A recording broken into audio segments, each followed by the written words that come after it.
सैनिकों की ट्रेनिंग हो चुकी है, सैनिकों के हाथ में रूसी हथियार पहुंच चुके हैं और बस कुछ ही दिन में वॉर जोन में पहुंचने वाले हैं किम जोंग के खतरनाक सिपाही। इनकी कदम ताल देखिए, इनके जोश को महसूस कीजिए। दावा किया जा रहा है कि किम जोंग ब्रिगेड की ये ललकार है जेलेंस्की के खिलाफ कहर बरपाने वाली है। दावा सनसनीखेज है, लेकिन रिपोर्ट्स कहती हैं ये दावा सच के बेहद ही करीब है।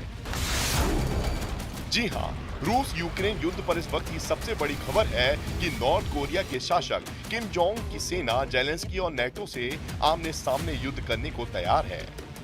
रूस यूक्रेन जंग में किम जोंग की एंट्री, यूक्रेनी खुफिया एजेंसी का सनसनीखेज दावा, किम के 11,000 सैनिकों की रूस में ट्रेनिंग।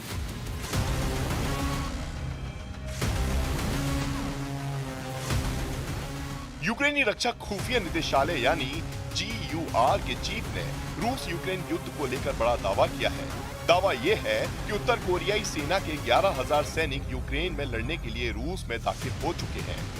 यही नहीं, यूक्रेन का यह भी दावा है कि उत्तर कोरिया के इन सैनिकों की पूर्वी रूस में ट्रेनिंग भी हो चुकी है।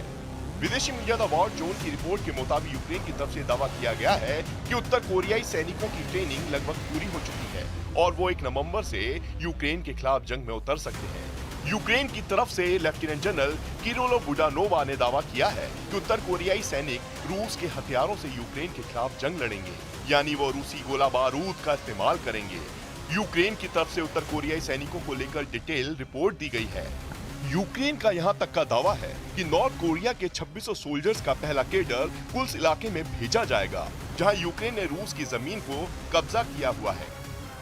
दरअसल रूस यूक्रेन युद्ध में साउथ कोरिया की राष्ट्रीय खुफिया सेवा यानी NIS यूक्रेन की खुफिया एजेंसी के साथ काम कर रही है और NIS ने यही जानकारी यूक्रेन के साथ साझा की है। इस खबर ने जेलेंस्की के माथे पर चिंता की लकीरें और बढ़ा दी हैं।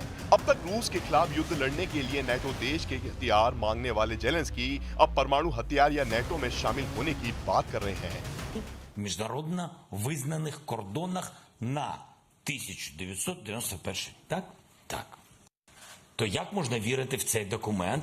І як можна вірити всім партнерам, які гарантували збереження нашої територіальної цілісності і суверенітету? А відповідь дуже проста.